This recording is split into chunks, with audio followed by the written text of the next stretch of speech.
The year was 1891, and summer had seized Sagebrush Crossing with a vengeance. The sun beat down like a blacksmith's hammer, turning the fine yellow dust of the main street into a blinding, shimmering haze. It coated everything: the raw lumber of the general store, the sweaty flanks of tethered horses, and the silent, unblinking windows of the church. The air tasted of grit and smelled of heat, loneliness, and baked earth. When the noon train hissed to a stop, its great iron sigh was the loudest thing in town. Eleanor Hale, whom everyone had once called Nora, stepped from the carriage onto the splintered platform. She was 38 years old, a woman carved from practicality rather than prettiness. Her dress was a sturdy, travel-worn gray, her face composed and calm despite the furnace blast of heat that greeted her. In one hand, she carried a simple cloth valise containing all she owned. In the other, she clutched a letter. The paper was soft from being folded and unfolded a dozen times, a promised anchor in this strange new world. She scanned the handful of faces squinting at the train, looking for the man who had written it, the man who had promised a new life. No one stepped forward. From across the street, leaning against the solid frame of his freight wagon, Silas Boone watched her. At 42, Silas was a man who had settled into solitude like a well-worn saddle. His face was weathered by the sun and wind of the high plains, his eyes the pale, watchful blue of a winter sky.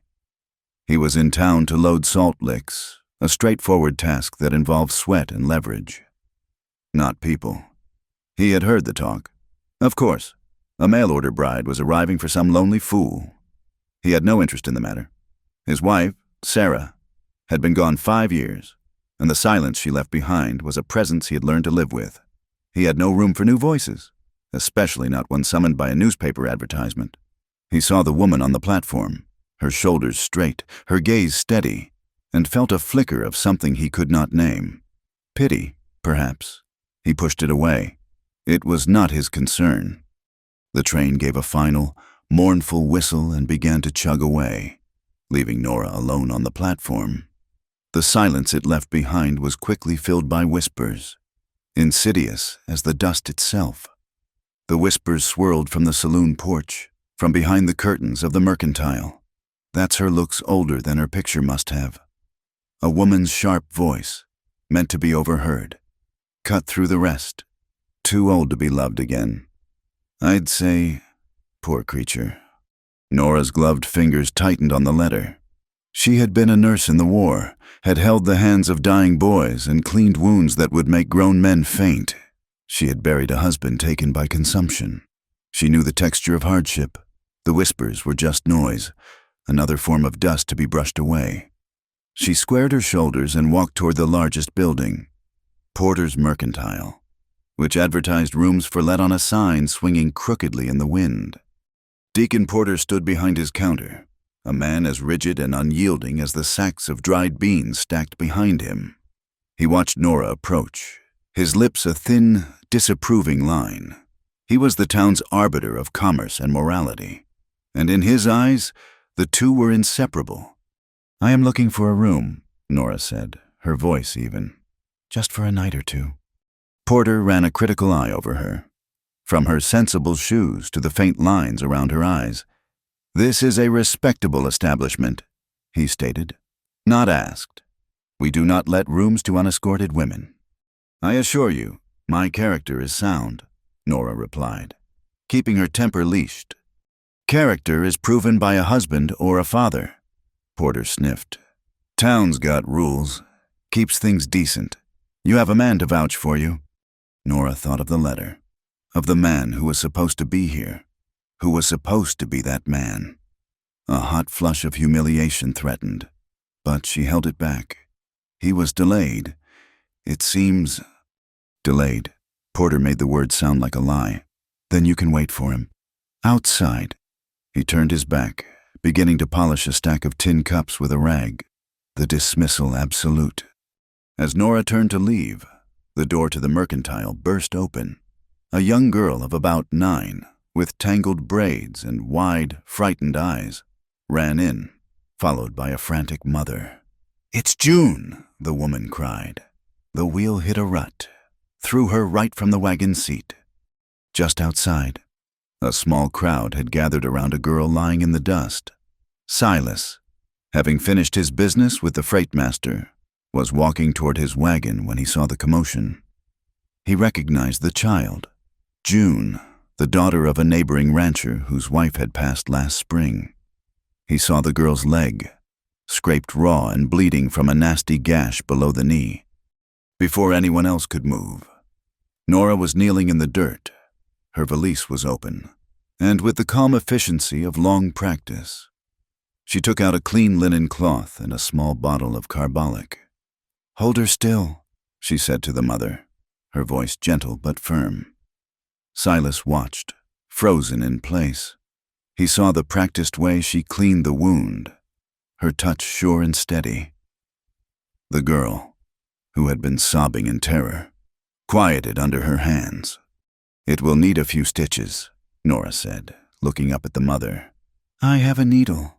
It will be cleaner than letting the doctor from the next county do it tomorrow." Deacon Porter had come to his doorway, his face a mask of disapproval. "We don't need some stranger practicing medicine in the street." Nora ignored him. She met the mother's worried gaze. "I was a nurse for 10 years. I promise you, I know what I am doing." The mother nodded, her eyes full of gratitude. Silas saw the moment of trust pass between the two women. He watched as Nora, with swift, precise movements, stitched the gash closed, her brow furrowed in concentration. When she was done, she bandaged the leg with another strip of clean linen. She patted June's hand. "There now. You'll have a fine scar to tell stories about." June gave her a watery smile. Silas felt the knot in his chest loosen. This was not the helpless, pitiful creature the whispers had painted. This was a woman of substance. He saw Porter glower from the doorway and felt a sudden, unfamiliar surge of anger toward the man. The mother thanked Nora profusely, offering payment, but Nora simply shook her head. "Just keep it clean." As the crowd dispersed, a woman with a kind, wrinkled face and flower on her apron approached Nora. "That was a good thing you did," she said. "I'm the widow May. Porter is an old goat. You cannot stay in the street. You can have the loft in my stable. It's clean, and the hay is fresh. It is not much, but it is warm." Nora looked at the woman, her composure finally wavering. She saw genuine kindness in the woman's eyes. "I would be very grateful," she said, her voice thick with emotion she had refused to show anyone else. "Thank you." Later that evening, as the sun bled orange and purple across the horizon, Nora sat in the quiet of the stable loft. The air smelled sweet with hay and leather. A single lantern cast a warm, golden glow on the rough wooden walls. From the small window, she could see the lights of Sagebrush Crossing twinkling into existence, a small, fragile constellation on a vast, dark plain. She was safe, for now, but the uncertainty of her situation pressed down on her. She took out the letter. It had been her guiding star for months, the promise that had pulled her across 1,000 miles of unforgiving country. The words were handsome, written in a bold, confident script. It spoke of a good ranch, a fine herd, and a life of mutual respect.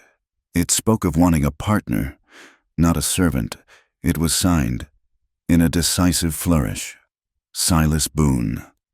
But something had been bothering her, a small, dissonant note she could not quite place. She had seen Silas Boone today. She had seen him watching her as she tended to the little girl. He was a tall man, weathered and quiet, with a stillness about him that suggested immense patience, or perhaps immense sorrow. He did not look like a man who would write with such a flourish. He looked like a man who would use as few words as possible, each one weighed and measured. She studied the signature again. Silas Boone. She thought of Deacon Porter, of the way he wrote out his receipts at the mercantile. his pen scratching across the paper with self-important loops and curls. A cold dread, heavier than any fatigue, began to settle in her stomach. The script on the letter, so full of confident promises, suddenly looked familiar. It looked less like the hand of a lonely rancher and more like the hand of a man who enjoyed the power of the written word, a man who ran a town from behind a counter. She folded the letter and put it away. The promise it held had turned to ash. Someone had written this letter. Someone had sent for her. But it was not the quiet man with the sad, watchful eyes. She was not a prospective bride who had been stood up.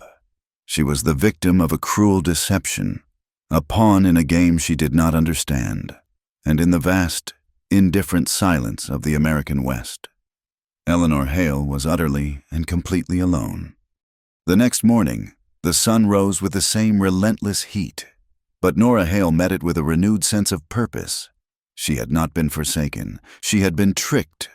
The distinction was a small, hard comfort, but it was enough. It meant her dignity was still her own. Widow May found her sweeping the stable entrance with a borrowed broom, her movements brisk and efficient. "A body needs work to feel human," the widow said, handing Nora a tin cup of steaming coffee. "And I have work, if you want it. The ranch hands and miners come through town, parched as a dried creek bed. I set up a small table by the road, sell them coffee in the morning and tea in the afternoon. It is not much, but it earns a few cents. My joints are not what they used to be, and I could use the help." Nora's heart lifted. "I would be glad to help. Truly." And so Nora's new life began, not in a ranch house with a husband, but beside a dusty road with a kettle and a stack of tin cups. The men were rough, their faces caked with the grime of hard labor, but they were mostly respectful. They tipped their hats and called her ma'am. She learned their faces, the quiet ones and the talkers, the young ones with hope still in their eyes, and the older ones worn smooth by the land. She worked with a quiet grace, her hands never still, her manner always calm. A few days later, as the afternoon sun cast long shadows across the road, she saw Silas Boone riding toward town. Little June sat in front of him on the saddle, holding on with a serious expression. He reined his horse to a stop a few feet from the table, his gaze taking in the simple setup. He dismounted, then lifted June to the ground. The girl walked with only a slight limp. "We came to see the town doctor," Silas said, his voice a low rumble, "but he is out toward the mesas for another 2 days. The stitches are looking clean, but I wanted a proper opinion." He looked directly at Nora, his blue eyes clear and searching. "Your opinion." Nora felt a strange warmth spread through her chest. It was respect. He was not looking at her as a failed mail-order bride or an object of pity. He was looking at her as someone competent. "Let me see," she said, her voice all business. She crouched down and gently examined June's leg. The wound was healing cleanly, the skin around the neat black stitches pink and healthy. "You have been keeping it clean. I can tell. It is mending beautifully. The stitches can come out in another few days." She smiled at the girl. "You have been very brave." June beamed. "It does not even hurt much anymore." Silas reached into his pocket for a coin. Nora stood and held up a hand. "There is no charge for looking. A person's time is worth something," he insisted quietly. "And a neighbor's peace of mind is worth something, too," she countered. Her eyes met his, and there was a flicker of a smile at the corner of her mouth. "Let us call it even." He hesitated for a moment, then slowly put the coin back in his pocket. He nodded, a small, sharp gesture of acknowledgement. Tea, then 2 cups. Nora served them, the tin cups warm in their hands. They stood in comfortable silence for a moment, the dust motes dancing in the slanted sunlight. But the peace was soon broken. A new rumor had taken root in the town's fertile soil of gossip, and it was a thornier one than the first. The story now was that Silas Boone himself had sent for the mail-order bride, but upon seeing her age, had cruelly turned her away at the station, too ashamed to claim her. It was a story that painted him as a coward and her as an object of utter rejection. Two women, passing by from the mercantile, saw them standing together. They stopped and whispered, their glances sharp and pitying. See, one hissed to the other, loud enough to carry on the still air. "That's him, the one who sent for her, too proud to take a wife with a bit of gray in her hair." Silas's jaw tightened. A dark flush crept up his neck. He looked as though he wanted to say something, to deny the lie, but the words would not come. He was a man who lived his life in actions, not explanations. Arguing with gossip was like trying to catch smoke in your hands. Nora saw his discomfort, the shame that was not his to bear. "Some people," she said, her voice clear and carrying, "would rather invent a story than admit they do not know the truth. It makes them feel important." She looked directly at the two women, her gaze so steady and unflinching that they faltered, mumbled an excuse, and hurried on their way. Silas looked at her, a new light in his eyes. It was admiration. He had seen her skill, and now he was seeing her strength. He had spent 5 years surrounded by a silence he thought he needed, but he was beginning to realize how much he had missed the sound of a voice that spoke the plain, unvarnished truth. He finished his tea. "Thank you, ma'am, for the tea, and for checking on June." He lifted the girl back onto his horse, mounted, and with a final nod, rode out of town. The encounter left Nora feeling unsettled, but also strangely fortified. She had an ally, she realized, even if he was a silent one. She would need one. The next day, Deacon Porter made his move. He strode out of his mercantile, his face set in a look of grim satisfaction. "This is private property," he announced, gesturing to the dusty patch of ground where her table stood. "You will cease this enterprise immediately. It is unseemly. A woman alone, dealing with rough men on the street." "I am on the public road, Mr. Porter," Nora stated calmly, "and I am earning an honest living. The road is for traffic. This area," he gestured with a sweep of his hand, "is for the customers of Porter's mercantile. You are a distraction and a blight. Remove yourself, or I will have the sheriff do it for you." His eyes were cold, daring her to challenge him. He held all the power. The sheriff was his cousin, and half the town was in his debt. Defeated, Nora began to pack her things. The widow May watched from her doorway, her face a storm of helpless anger. But as Nora carried her kettle back toward the stable, a wagon loaded with miners from the silver claim in the hills rumbled into town. Their faces were gray with dust, their lips cracked from thirst. They looked toward the empty spot where her table had been, their disappointment plain. An idea, born of equal parts compassion and defiance, sparked in Nora's mind. She turned around. She set her kettle back on the ground, not where the table had been, but a few feet further away, squarely in the sun-baked dirt of the main thoroughfare. She took out a bucket of fresh water she had drawn from the widow's well and a dipper. One of the miners, a hulking man with a beard full of dust, approached her hesitantly. "No more tea, ma'am." "No more tea for sale," Nora said, her voice ringing with a new clarity. "But the water is free for any man who is thirsty." The man's face broke into a grateful grin. "God bless you, ma'am." One by one, the miners came. They drank from the dipper, pouring cool water over their heads and necks, their faces softening with relief. They thanked her, their voices rough but sincere. Deacon Porter watched from his doorway, his face turning a dangerous shade of red. She was not making money. She was not breaking any law he could name. But she was winning something far more valuable, the respect of the people he sought to control. She was undermining his authority with a bucket of water. That night, as the moon cast its pale, ghostly light into the stable loft, Nora felt a deep and weary satisfaction. She had lost a battle, but had not lost the war. Her fight was for her own small patch of dignity, a place to stand without being beholden to any man's charity or judgment. She lit her lantern and, on an impulse, took out the letter again. She had to be certain. Earlier in the day, Widow May had shown her a notice Porter had posted on his door, announcing a church social, the flourishing script. The way the P in Porter looped so arrogantly had been a jolt of recognition. Now, in the quiet solitude of the loft, she compared the two documents. She traced the letters with her finger, the signature on the fraudulent promise and the signature on the public notice. They were the same confident slant, the same sharp, decisive cross on it, the same self-satisfied curl at the end of his name. There was no doubt left in her mind.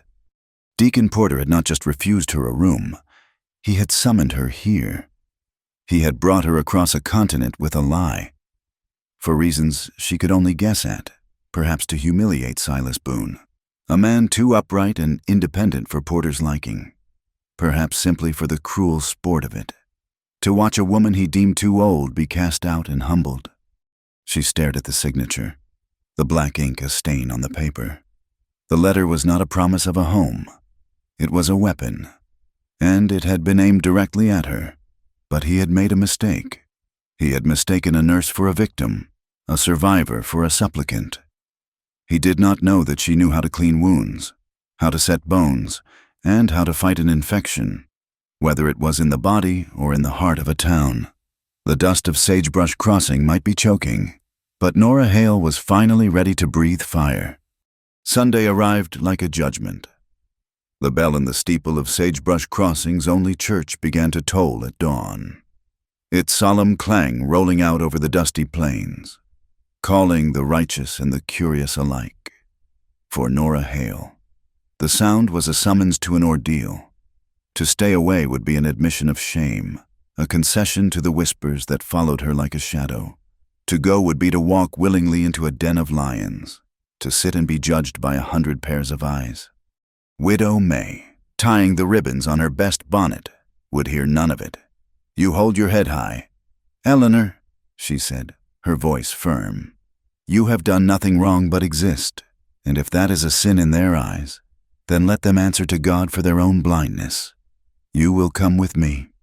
And so Nora went. She wore her simple gray dress, the one she had arrived in, but she had brushed it meticulously and mended a small tear near the hem. It was the best she had. She felt 1,000 miles away from the woman who had stepped off the train only a week ago. A woman armed with a letter and a fragile hope. That hope was gone, replaced by something harder and more resilient, the will to endure. When she and the widow entered the church, a hush fell over the assembled congregation. Conversation ceased in mid-sentence. Heads turned.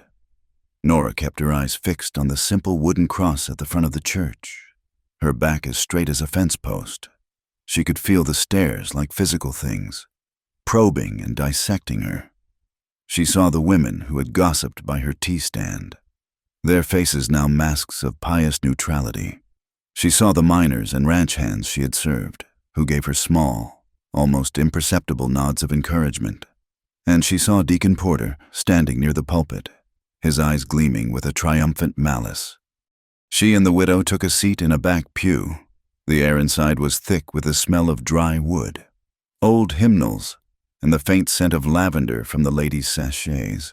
Sunlight streamed through the tall, narrow windows, illuminating the dust motes that danced in the air like restless spirits. A few rows ahead, Nora saw Silas Boone.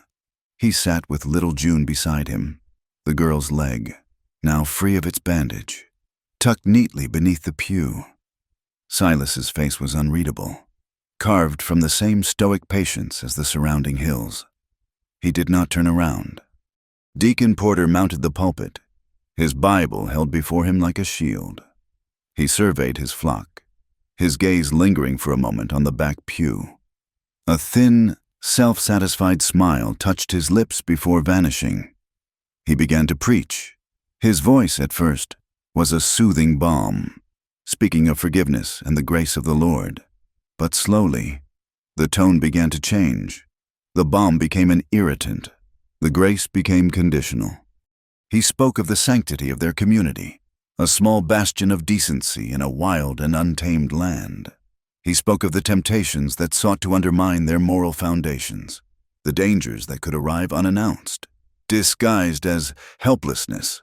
The serpent in the garden did not come with fangs and a rattle, Porter declared, his voice rising. It came with a pleasing form and a tempting promise.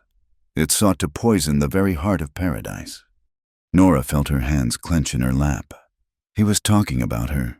He never used her name, but every word was a stone aimed in her direction. "We must be vigilant," he thundered, his fist striking the pulpit for emphasis. "We must guard against the wayward soul, the woman who has lost her path and seeks to lead others into the wilderness of sin. We must show charity. Yes, but our charity must be wise.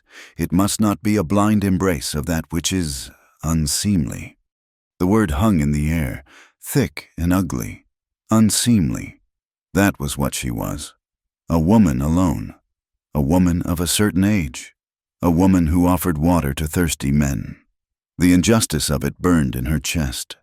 A hot, dry fire.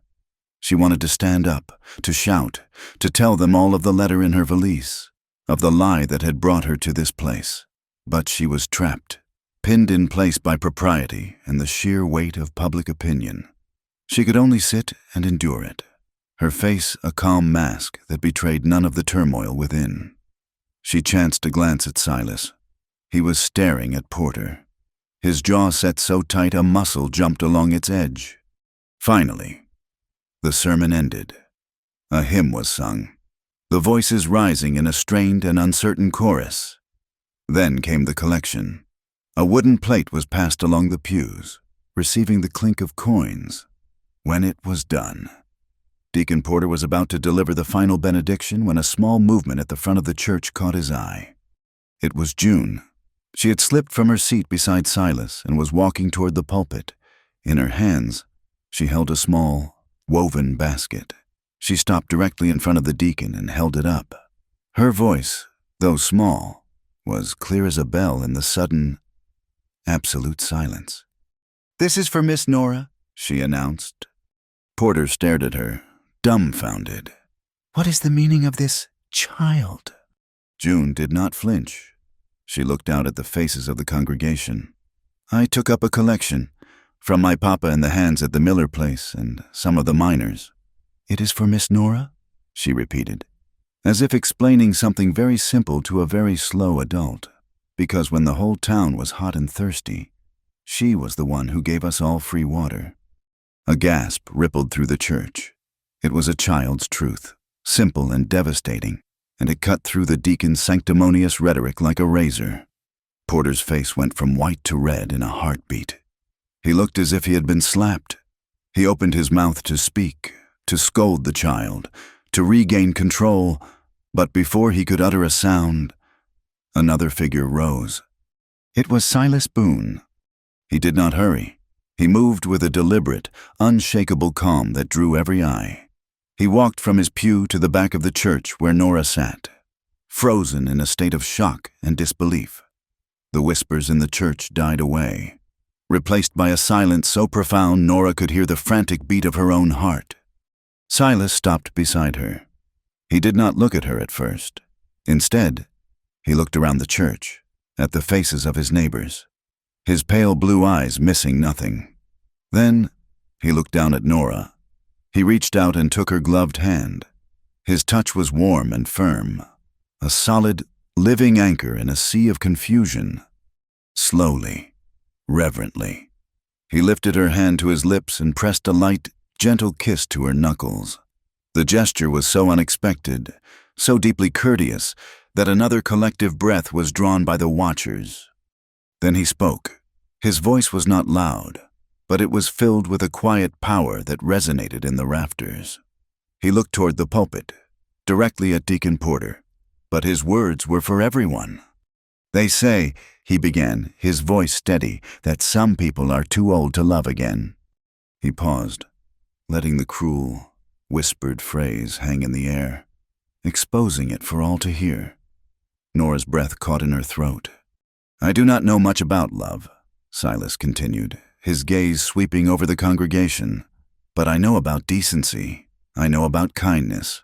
This woman, with nothing but a kettle and her own good heart, has shown more Christian charity in a week than this town has seen in a year.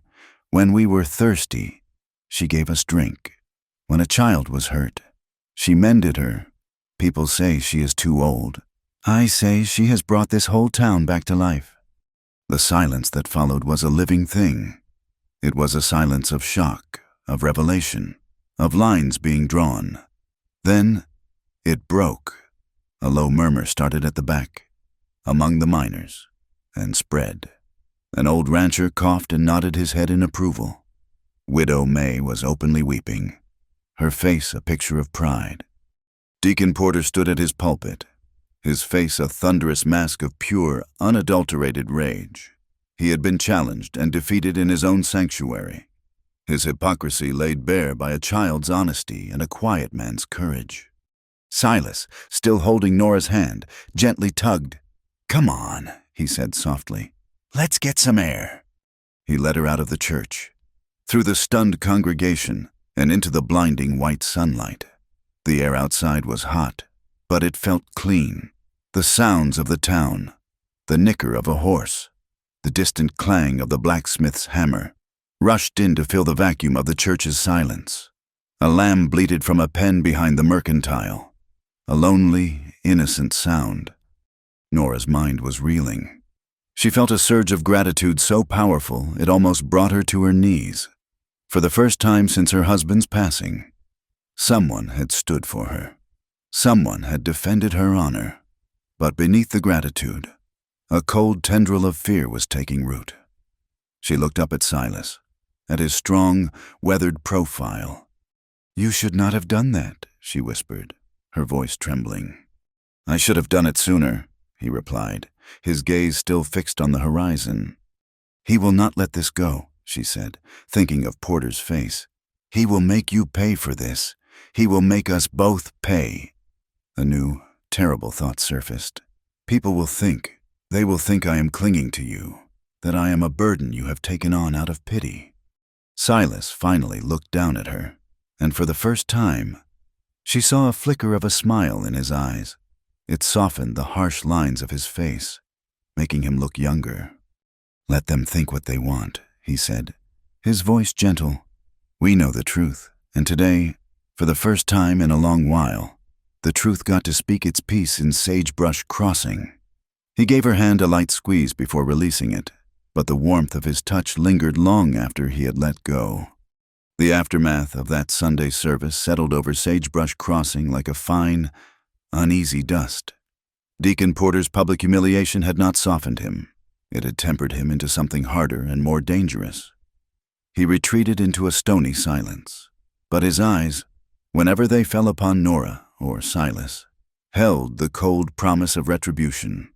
For her part, Nora felt as though she were living in the calm eye of a hurricane.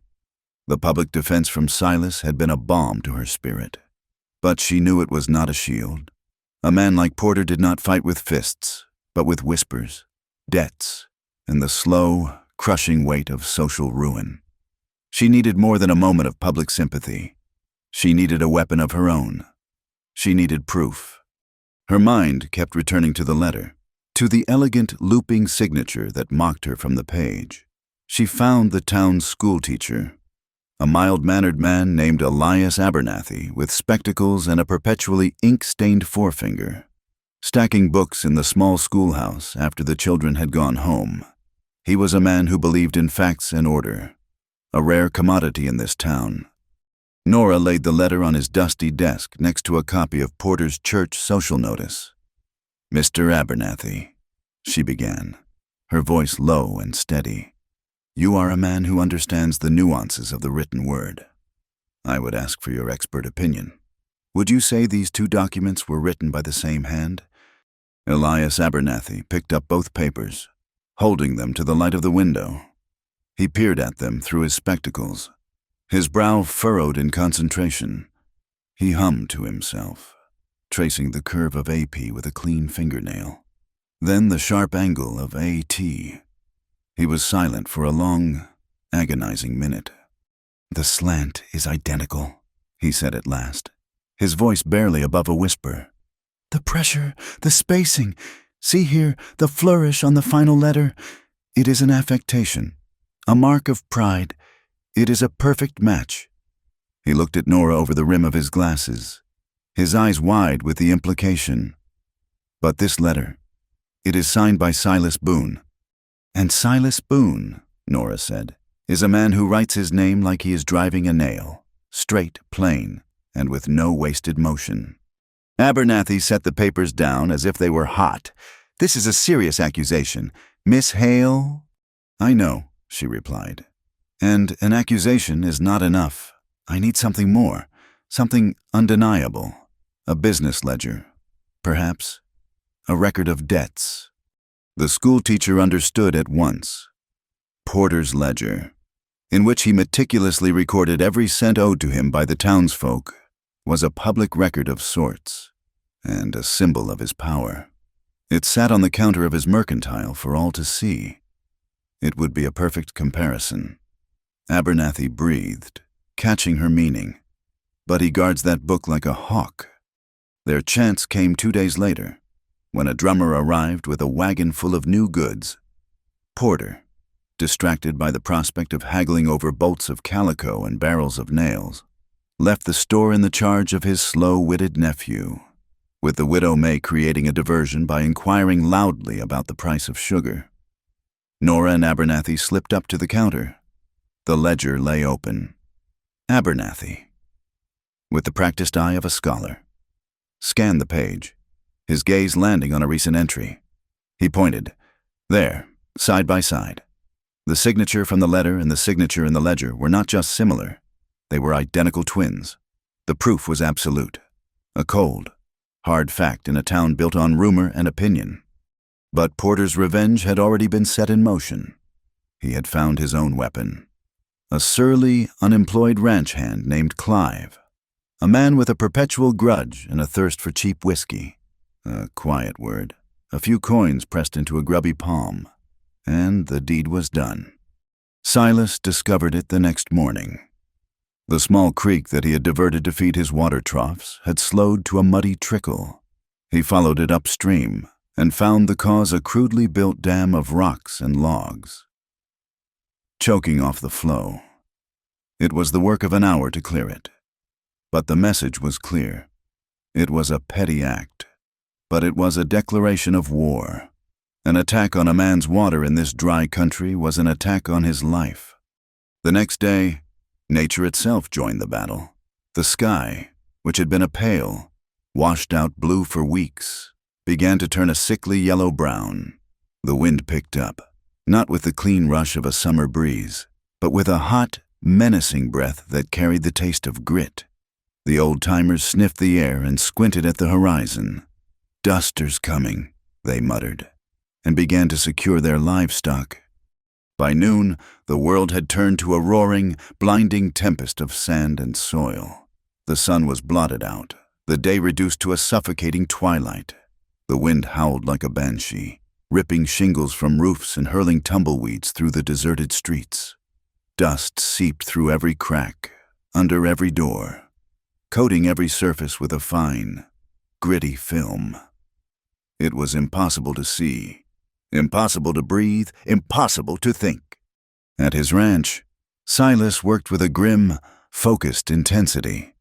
He and his 2 hired hands fought their way through the swirling chaos, herding the terrified cattle into the relative safety of the main barn. The air was so thick they could barely see the animals in front of them, their shouts lost in the roar of the wind. They tied ropes between the house and the barn to keep from getting lost, their faces covered with damp bandanas that were quickly caked with mud. In town, Nora saw the fear in the faces of the women huddled in the mercantile. The town well was already low, and the thought of being trapped for days without water was a more immediate terror than the storm itself. It was then that Widow May mentioned the old pioneer well, sunk a generation ago on a rise just outside of town and abandoned when the new well was dug. They said it never ran dry. The widow said, her voice raspy, "But the derrick is rotten, and no one has used it in 20 years. An idea took hold of Nora. It was a long shot, a desperate gamble, but it was better than sitting and waiting for the dust to choke them. "Show me where it is," she said. With a small group of women, their heads and faces wrapped in shawls, Nora ventured out into the storm. They clung to one another, fighting for every step against the force of the wind. They found the well, a forlorn skeleton of weathered timber nearly buried in a sand drift. The bucket was gone, the rope rotted away, but down in the darkness, they could hear a faint, promising echo. Using buckets from their own homes and a length of sturdy rope from the stable, they began the back-breaking work. They lowered a bucket into the blackness, listened for the splash, and then, hand over aching hand, hauled it back up. The first bucket was full of mud and sludge. So was the second. But the third came up with water. It was cloudy and tasted of earth, but it was water. A cheer went up from the women, a thin, triumphant sound that was immediately snatched away by the wind. They had found a source of life. The storm raged for 2 days. When it finally blew itself out, it left behind a transformed world. Everything was buried under a blanket of fine, brown dust. The sky was a strange, hazy copper. The air was still and quiet, the silence of exhaustion. That night, a group of men, including Silas and his hands, gathered around a small, sputtering campfire near the reopened well. The women brought what little food they had, and they shared a meager meal under a sky scrubbed clean of clouds, littered with an impossible number of stars. The faces around the fire were drawn and weary, etched with grime. But they were the faces of survivors. A strange sort of peace settled over the small group. The shared ordeal had stripped away the petty jealousies and suspicions of town life, leaving only a raw, shared humanity in the flickering firelight. Silas Boone finally began to speak. "My wife, Sarah," he said, his voice low, staring into the flames. "She hated the wind, said it sounded lonely, and she planted a garden right by the house, tried to grow roses. The wind and the sun took them every time, but she never stopped trying." He fell silent for a moment, and the only sound was the crackle of the fire. When she died, the silence, it was louder than the wind ever was. "I got used to it. I thought I preferred it." Nora watched him, her heart aching for the depth of the sorrow in his voice. She thought of her own husband, of his long, slow decline in a stuffy room back east, his body wasting away from the sickness in his lungs. "Mine was a bookkeeper," she said softly, and the others around the fire leaned in to listen. "He was a gentle man. He smelled of paper and ink. The sickness took him piece by piece. The worst part was the quiet, watching him struggle for every breath and not being able to do a thing. When he was gone, the silence was a relief. At first, it meant the struggle was over." She looked up from the fire and met Silas's gaze across the flames. "But a person can have too much quiet. It starts to eat away at you." A small, sad smile touched her lips. "He used to try and make jokes, even at the end, terrible jokes. He told me my nursing skills were so good, I could probably bring a wooden Indian back to life." A chuckle went around the fire. Silas looked at her, and a genuine, unforced smile broke across his face. It transformed him. "Sarah," he said, a hint of laughter in his own voice. "She tried to teach me to dance once. In the kitchen. I have 2 left feet. I stepped on her toes so many times she said it was more dangerous than branding cattle."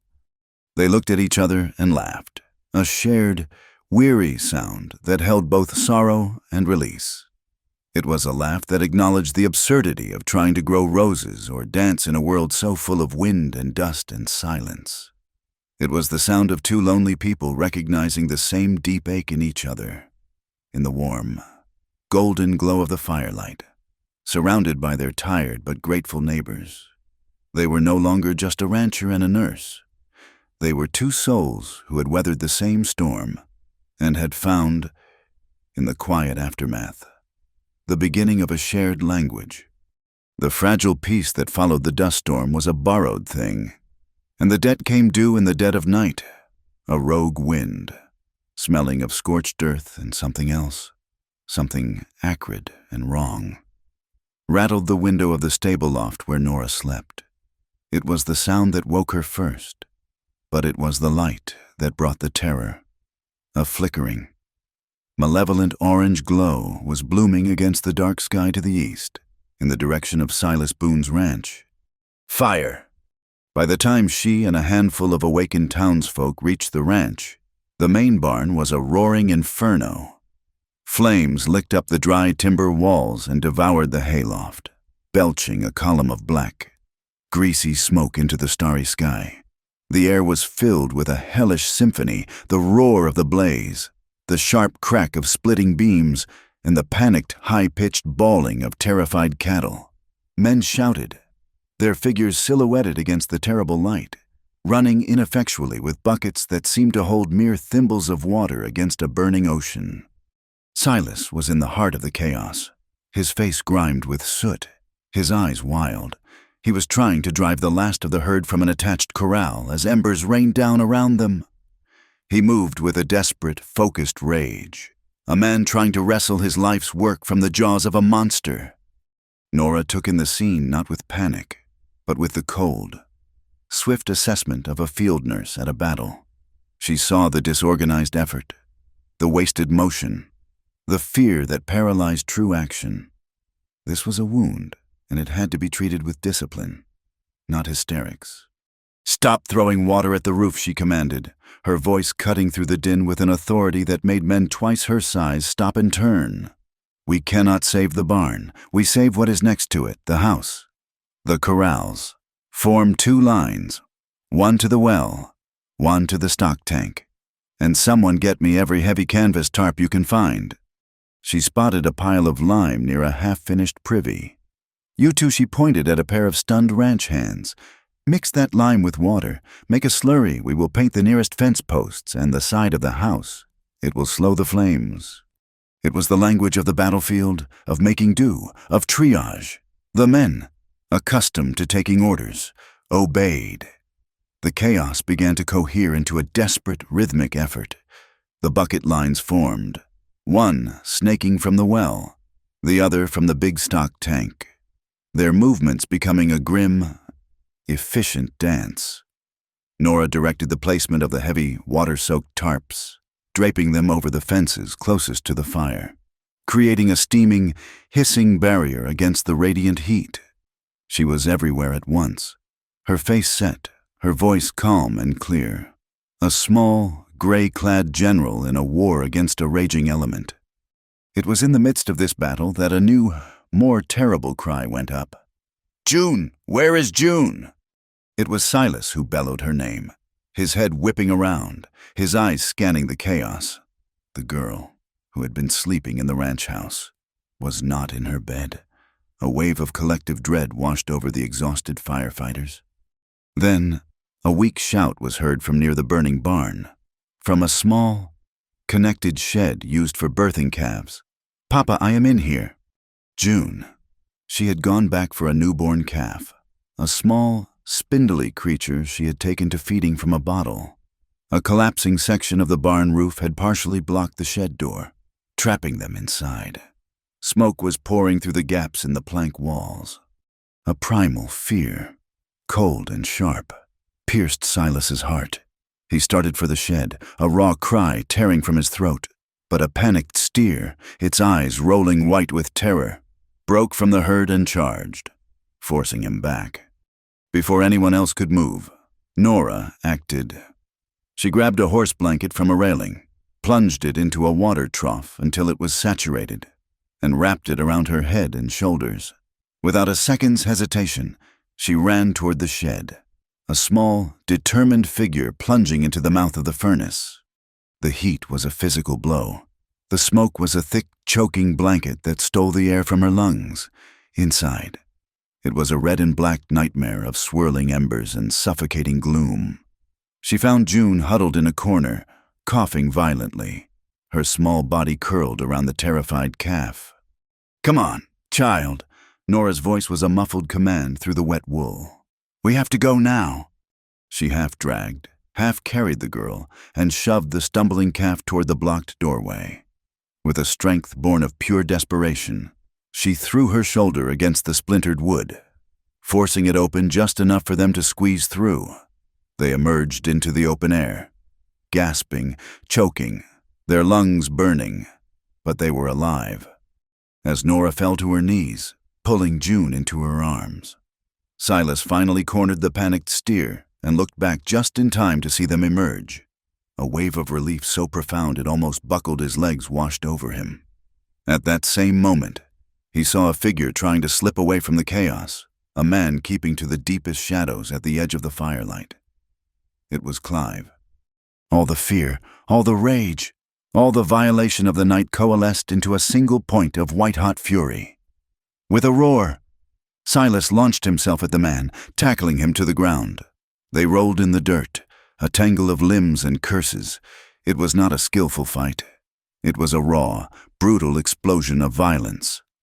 Silas's fists landed with dull, satisfying thuds, driven by the terror of what he had almost lost. On a small rise 100 yards away, another figure sat perfectly still on his horse, a silent observer to the destruction. Deacon Porter watched the scene unfold, his face illuminated by the flickering glow of the fire he had paid to set. He was a general watching a battle from a safe distance, his expression unreadable. It took another hour to bring the fire under control. The barn was a total loss, a blackened skeleton groaning against the dawn sky. But thanks to Nora's clear-headed command, the house was untouched, the corrals were intact, and most of the cattle had been saved. An exhausted, soot-stained quiet settled over the ranch as the sun began to rise, its clean, new light falling on the devastation. June, after the initial shock, seemed to be fine, but as Nora was cleaning a small burn on the girl's arm, she felt the heat of her skin. A deep rattling cough shook the child's small frame. Nora pressed a hand to June's forehead. It was burning hot. The smoke had gotten into her lungs. As Nora gathered the feverish, shivering child into her arms, a shadow fell over them. It was Deacon Porter, who had ridden down from his vantage point. He did not dismount. He looked down from his horse, his face a cold mask of propriety. Silas, his knuckles bruised and bleeding from his fight with Clive, came to stand beside Nora. He had sent the beaten man on his way with a promise of worse if he ever showed his face again. Porter ignored Silas completely. His eyes were fixed on Nora, who was trying to soothe the coughing child. "A woman of your age should know her place," the deacon said, his voice soft, yet carrying a chilling menace. "You cannot put out every fire you start, especially," he paused, letting the words sink in, "the ones you start in the hearts of men." It was a blatant threat. Stripped of all pretense, it was the cold voice of power, confident in its own impunity. Nora clutched June tighter, her body going rigid. She looked up at the man on the horse, her face pale with exhaustion and fury. Silas did not say a word. He simply stepped forward slightly, placing himself between Porter and the two people he was now fiercely determined to protect. He met the deacon's cold gaze, and his own eyes, normally the color of a winter sky, were now the color of sharpened stone. They held no heat, no anger. They held only a calm, deadly promise of a reckoning to come. The fire at the Boone Ranch and June's subsequent illness acted as a lit fuse on the town's simmering resentment. For days, Nora and the widow May nursed the child, applying cool cloths to her forehead and forcing sips of willow bark tea between her lips. The whole town seemed to hold its breath. The injustice was no longer a matter of rumor and whispers. It was the rasp of a sick child's breathing in the quiet of the night. It was the blackened, skeletal ruin of a good man's barn. The community, which had been fractured by suspicion, began to knit itself together with a shared, quiet anger. The miners, who had drunk Nora's free water, began to talk. One of them, a man with honest eyes, recalled seeing Clive lurking near the mercantile's oil shed the night of the fire. Another remembered Porter and Clive in a heated, whispered conversation a few days before. Elias Abernathy, the schoolteacher, spoke of the letter and the ledger to a few trusted parents. The pressure mounted. A silent, gathering storm that had nothing to do with the weather. It was Silas who finally forced the issue. He rode into town, not with a rifle, but with a dozen of his neighbors, and went directly to the office of Judge Lang. Lang was a circuit judge, a weary, practical man who valued stability above all else and preferred to let towns sort out their own squabbles. But he could not ignore a dozen grim-faced, determined men filling his small office. "There will be a hearing," the judge announced, seeing there was no other choice. Not a formal trial. Not yet. We will hear all sides. Tomorrow. On the courthouse porch, where all can see. The next day, the entire population of Sagebrush Crossing seemed to be gathered in the street before the small, wooden courthouse. A heavy, oppressive stillness hung in the air. The sky was a bruised, purplish gray, and the distant mountains were hidden behind a veil of haze. It was the kind of sky that holds a promise of violence or release, and no one knew which would come. Judge Lang sat at a simple pine table on the covered porch. Deacon Porter stood to one side, alone, his face a rigid mask of indignation. On the other side stood Nora and Silas, with the widow May, Elias Abernathy, and a growing number of townsfolk behind them. A silent wall of support. The judge began, his voice dry as the dust underfoot. He called the miner forward, who testified nervously but clearly about seeing Clive near the oil shed. Then came Silas. He spoke of the dammed creek, of the fight, of Porter's menacing words over the sick child. He spoke in plain, unadorned sentences, and every word landed with the weight of truth. Then Judge Lang looked at Nora. "Miss Hale, you have a statement to make." This was the moment. Nora stepped forward. She was no longer the woman who had arrived weak with uncertainty. She had been tested by whispers, by thirst, and by fire. And she had not broken. She held in her hand the fraudulent letter. "Your Honor," she said, her voice clear and steady, reaching every corner of the silent crowd, "I was brought to this town by a lie. A cruel lie, designed to cause humiliation and distress. I was told a good man. Silas Boone had sent for me, and then I was left to be scorned when he did not appear. The fire at his ranch was not the beginning of this affair. It was merely the ugliest chapter." She laid the letter on the table before the judge. "This letter is a forgery." It was not written by Silas Boone. It was written by a man who wished to harm us both. It was written by Deacon Porter. A collective gasp went through the crowd. Porter's face went white with rage. "This is an outrage, the ravings of a desperate, scorned woman." "Is it?" Nora's voice was calm. She turned to the schoolteacher. "Mr. Abernathy, would you please tell the judge what you told me?" Elias Abernathy, trembling slightly but resolute, stepped forward. He explained his comparison of the letter to the entries in Porter's own mercantile ledger, a book that had long been a symbol of the deacon's power over the town. "The handwriting is identical, Your Honor," the schoolteacher concluded, his voice gaining strength. "The penmanship is as unique as a fingerprint. There is no question. Deacon Porter wrote this letter." The crowd began to murmur, the sound like the rising of the wind. Porter sputtered, his composure finally cracking. "She is a liar, a meddling, unseemly." Why Judge Lang cut him off, his eyes fixed on Nora. "Why would he do this? What was his motive?" "His motive, Your Honor," Nora said, turning to face the crowd, to face the very people whose opinions had so wounded her, was the same reason he tried to stop me from selling tea. It was the same reason he had Silas Boone's water cut off. It is about control.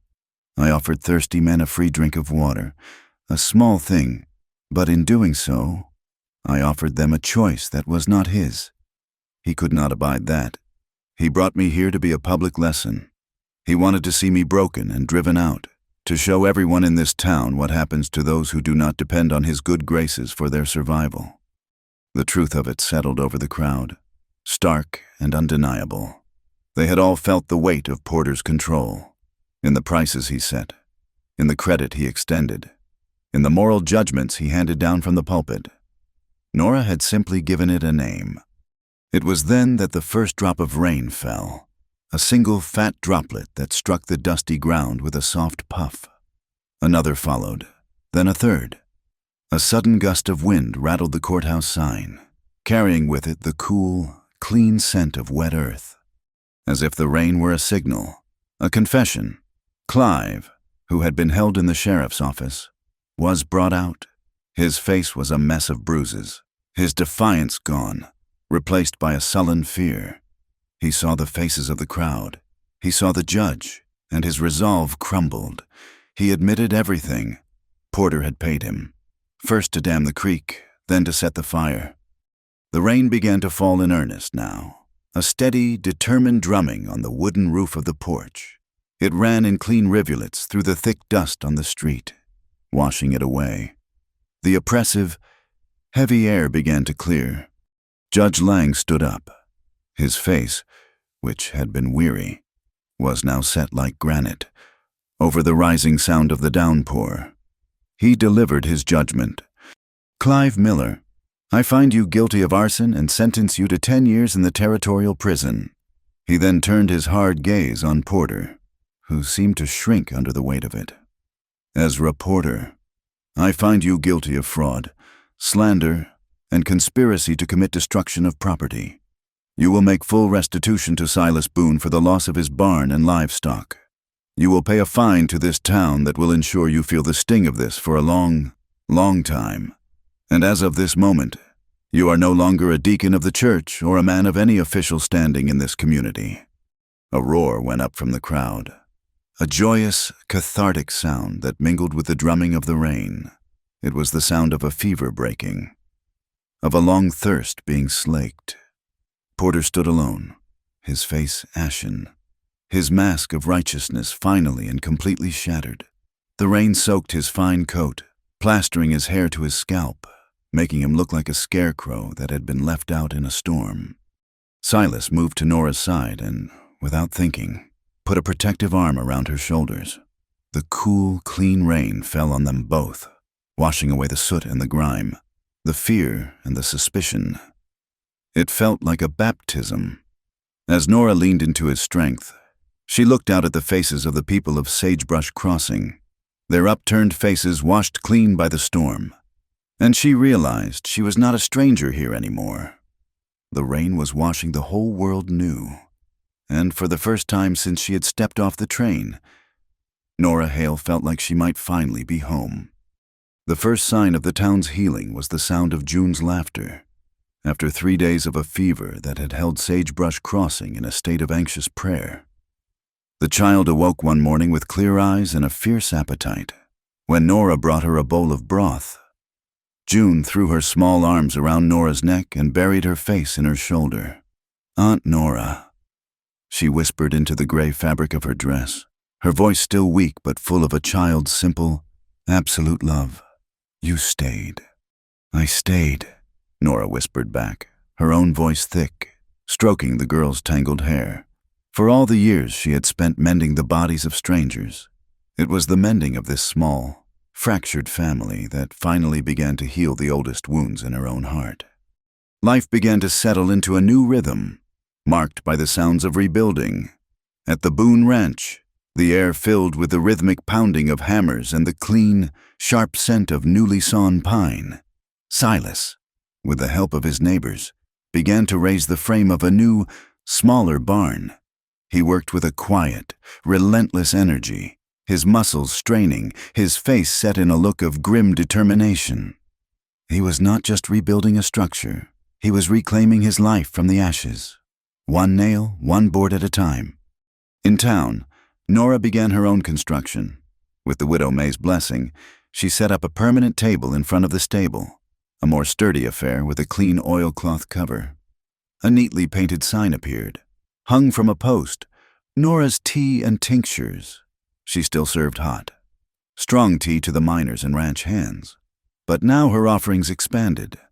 There were small, neatly rolled bandages, jars of a soothing calendula salve for burns and scrapes, and bottles of a bitter tincture made from horehound and honey that could quiet a cough. She had become the town's unofficial nurse, a source of comfort and practical care.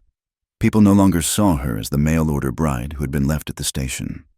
They saw her as Miss Nora, the woman who had faced down fire and fraud, the woman whose hands could soothe a fever or stitch a wound. The whispers had died, replaced by a murmur of respect. Some evenings, after June was asleep, Silas would ride into town. He would not say much. He would sit on an overturned crate by Nora's table while she tidied up, the two of them watching the last light fade from the sky. He would tell her about the progress on the barn. She would tell him about a colicky baby she had visited, or a miner who had burned his hand. They spoke in the easy shorthand of people who've been through a war together, their shared experiences forming a bond stronger than any romantic poetry. In those quiet moments, Nora felt the high, defensive walls she had built around her heart begin to crumble, not with a crash, but like old mortar turning softly back to dust. She found herself feeling a terrifying, unfamiliar emotion, happiness. One evening, about a month after the fire, Silas rode in as usual. The air was cool and smelled of the new green shoots that were pushing up through the prairie grass after the rain. He seemed quieter than usual, a tension in his broad shoulders that had not been there before. He drank his tea, his gaze fixed on some distant point on the horizon. When he finished, he stood. "June has something for you," he said, his voice a low rumble. He turned and rode off without another word, leaving Nora in a state of mild confusion. A few minutes later, June came running from the direction of the ranch house, her bare feet kicking up dust in the twilight. She was holding a small, square wooden box in both hands, carrying it with the solemn importance of a child on a secret mission. "Papa said to give you this," she said, her eyes wide and serious. She placed the box in Nora's hands, and then, as if following a second instruction, she turned and ran back toward home without a backward glance. Nora stood alone in the gathering dark, the small, smooth box feeling warm in her hands. It was made of polished cedar and smelled faintly of spice. For a long moment, she was afraid to open it. Her heart hammered against her ribs, a wild bird in a cage. After all she had been through, she was not sure she could bear another hope or another disappointment. Taking a deep breath, she lifted the lid. Inside, nestled on a bed of dark blue velvet, was a ring. It was not a fancy ring from a jeweler's catalog. It was a simple, unadorned band of silver, hammered into shape by a hand that valued strength over decoration. It was slightly imperfect, the surface bearing the faint, rhythmic marks of the hammer that had forged it, but it shone with a soft, honest light. It looked sturdy. It looked true. It looked like the man who had sent it. As she was staring at it, mesmerized, a figure emerged from the shadows. It was Silas. He had not ridden away. He had been waiting, giving her a moment alone. He walked to her, stopping a few feet away, his hat in his hands, his face uncertain in the dim light from her lantern. "My mother's people were silversmiths," he said, his voice quiet. "She only had 2 silver spoons left from her grandmother. She gave them to me before she passed. The blacksmith helped me. We hammered one of them out. It seemed a better use for it." Nora could not speak. She could only look from his earnest, worried face to the simple, beautiful ring in the box. He took a step closer. "Nora," he said, and the way he said her name was a prayer. "I am not a man with a lot of fancy words. I have a ranch that needs rebuilding. I have a daughter who needs a mother, but that is not what I am asking. A man needs a roof over his heart, same as he needs one over his head." He looked directly into her eyes, and she saw a vulnerability there she had never seen before, a deep and abiding loneliness that mirrored her own. "I was hoping you would be mine." He did not ask her to be a light in his home or a flower in his garden. He asked her to be his shelter. The simple, profound honesty of it broke through the last of her defenses. Tears she did not know she had been holding back welled in her eyes and traced clean paths through the dust on her cheeks. She did not say yes, she did not have to. She simply lifted her left hand. Silas took the ring from the box, his large, calloused fingers surprisingly gentle, and slid it onto her finger. It was a perfect fit. He did not kiss her. He simply put his arm around her, and she leaned her head against his shoulder, a gesture of trust and acceptance that was more intimate than any kiss. They stood there for a long time, two solitary figures who had found their home in each other, while the stars emerged one by one in the vast, silent sky. The news spread through town not as a piece of gossip, but as a shared joy. The next day, when Nora went to the mercantile to buy flour, the new proprietor, a cousin of the judge's, gave it to her at half price. The blacksmith refused payment for the tea he drank. The widow May hugged her so tightly, Nora thought her ribs might crack. They decided on a simple wedding, to be held in 2 weeks, not in the church that held so many painful memories, but out on the open prairie, under the wide sky. Immediately, the town began to plan. The women would bake pies. The blacksmith, who also played a mean fiddle, would provide the music. Elias Abernathy offered to read a poem. There were still a few who looked on with narrowed, resentful eyes. Old allies of Porter who felt the shift in the town's center of gravity. But their sullen glances had lost their power. They were the last patches of snow on a mountain in springtime, melting away under the warmth of a new season. For Nora Hale, who had arrived in Sagebrush Crossing under a cloud of shame, was finally, truly, stepping into the sun. Their wedding day dawned clear and bright, with a gentle wind that carried the scent of wild sage and damp earth. There was no church, no organ, no pews filled with stiffly dressed guests. Their sanctuary was a wide, green meadow overlooking the valley, and their witnesses were the rolling plains and the vast, benevolent sky. The whole of Sagebrush Crossing was there, not as an audience, but as a family.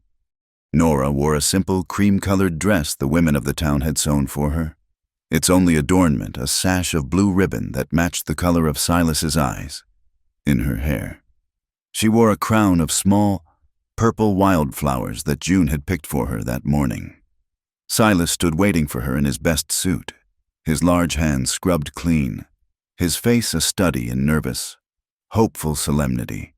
He looked solid and real, a man rooted to the earth, a safe harbor in any storm. Judge Lang, his judicial weariness replaced by a genuine smile, performed the short ceremony. They did not exchange long, flowery vows. Their promises were as simple and sturdy as the ring on Nora's finger. He promised to be her roof and her rock. She promised to be his comfort and his compass.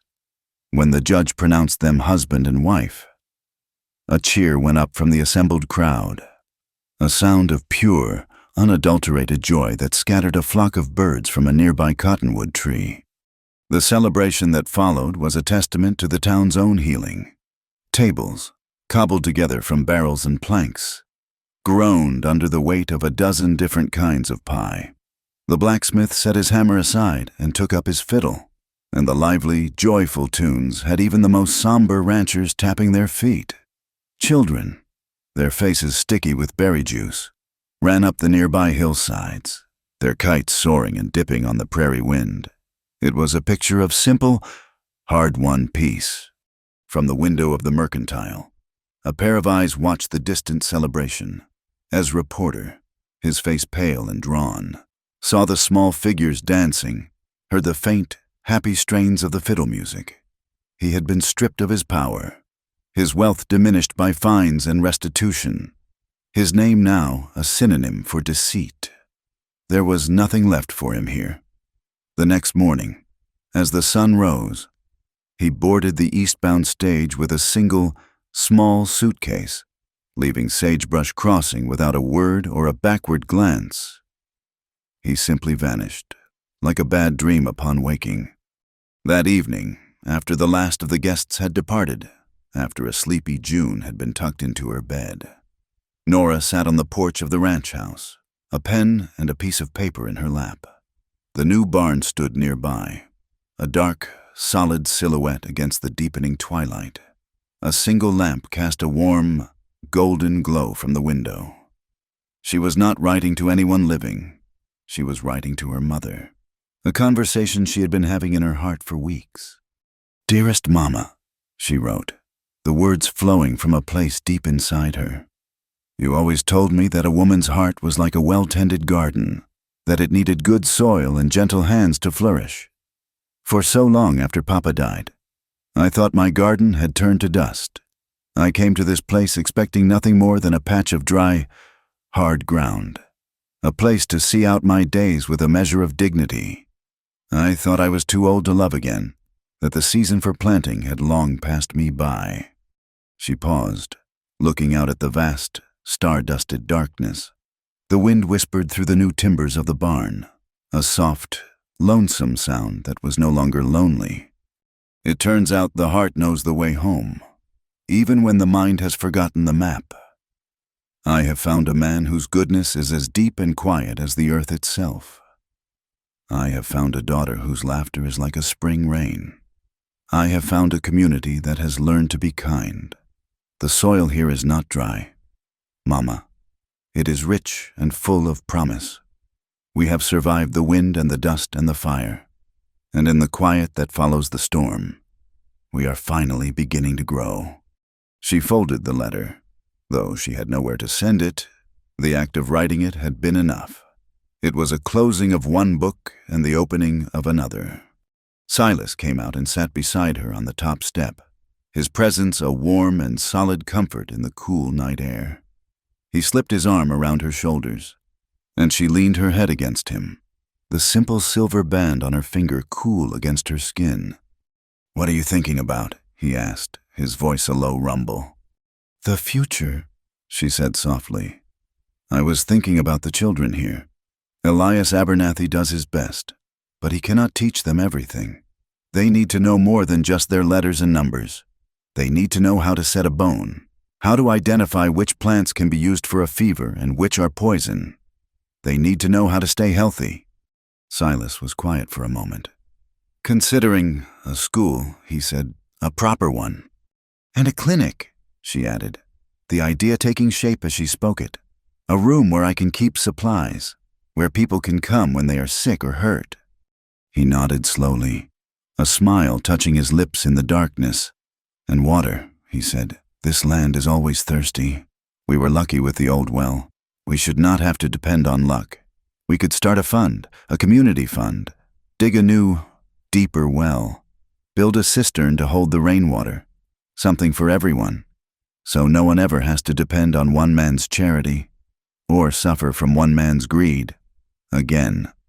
They sat in a comfortable silence, their minds filled with the shape of the years to come.